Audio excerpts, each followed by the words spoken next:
live real quick on this whole kind of white stripe thing that's going on. If you guys saw that all come out, it's talking about the chicken that you're getting from the processors, your Walmart, Kroger's, whatever. And we produce nice healthy grass fed beef and pasture raised pork that's all raised with non-GMO feed. And by the way, I love our Woodland Mills hat guys. They are not a sponsor of ours, but they should be.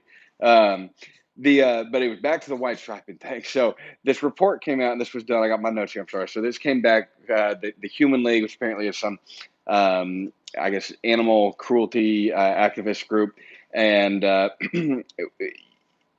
some of those guys can be pretty extreme. I don't know anything about this company, so or what they are, but they basically did this. They did this study on chicken meat from 29 different states, and they picked random supermarkets, I guess. So Walmart's, Kroger's, whatever, Fred Meyer's or Albertsons, all these different supermarkets, and they tested the chickens. They found that 99% of inventory had this white stripe disease. So white striping, what this is, it's not. I guess it's not really a disease. I'm not a veterinarian, but what it is it's the chicken's growing too fast, and they grow so fast that the muscle, I guess, tears, and the body fills it with some type of fibrous material, or basically what ends up happening is they get really fatty and a lot less protein in them. So these chickens have 224% increase in fat, 9% lower protein. So their muscles are tearing, and they're getting all this extra, or losing this protein and gaining all this fat. And they're saying basically, I guess 50% of the population said they wouldn't buy chicken with white striping, but they don't really have any options right now. That's what this article says, is that there's no options for them. Well, there's absolutely options. You've got lots of local farmers that are raising them. We're probably opening up chickens next year. We'll start mass production of commercial chickens that are all pasture raised, happy chickens, that they may be a commercial breed chicken, but they're going to be raised out on pasture and enjoying a healthy life. And so there's absolutely options. You just have to get with your local producers, and they can give you tons of options. But this is the kind of crap that's going on. This is what's causing all this stuff, is the facilities that we allow, the processes that we allow for our meat production. So we think about it, how do we get mad cow disease? Well, we get mad cow disease by grinding up dead cows and feeding them to our cows, right? Cows are not, for one, they're not carnivores.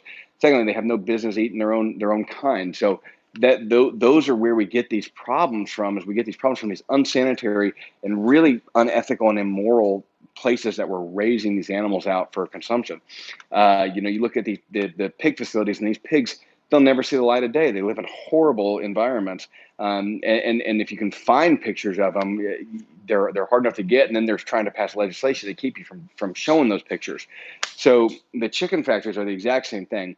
What they do is they take this breed, it's a Cornish cross, and this Cornish cross, they grow so fast that the chickens, generally by the end of it, can't even stand up. Now, if they're raised on pasture, they'll be a little bit different. But if they're raised in confinement, they're going to eat so much food that they get so fat and heavy, they can't stand up. Their own body weight keeps them from holding themselves up. So the meat is poor quality, tasteless meat.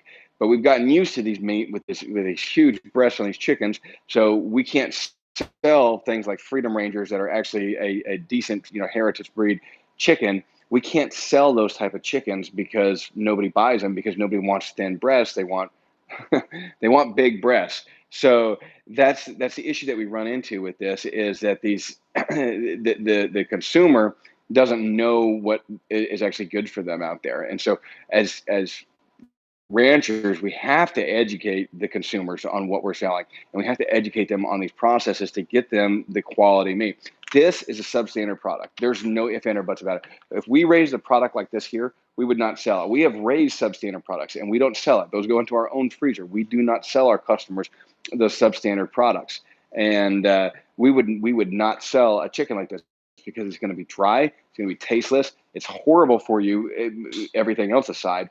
But it's just going to be a poor choice for it's basically a meat supplement, and we're not going to sell something like that.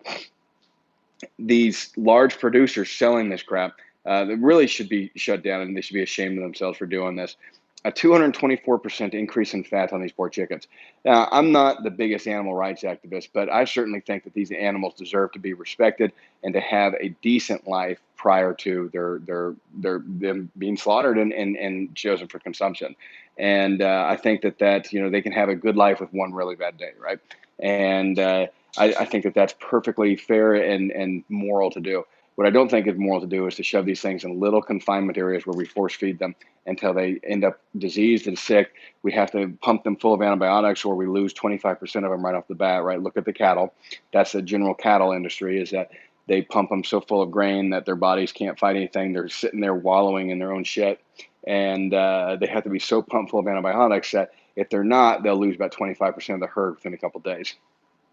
So, anyways, guys, I don't have a whole lot more to go on this, but white striping is apparently on all your grocery store chickens. Get with a local producer. There are plenty of farmers out there like us that are producing, your lamb, your beef, your pork, your chicken.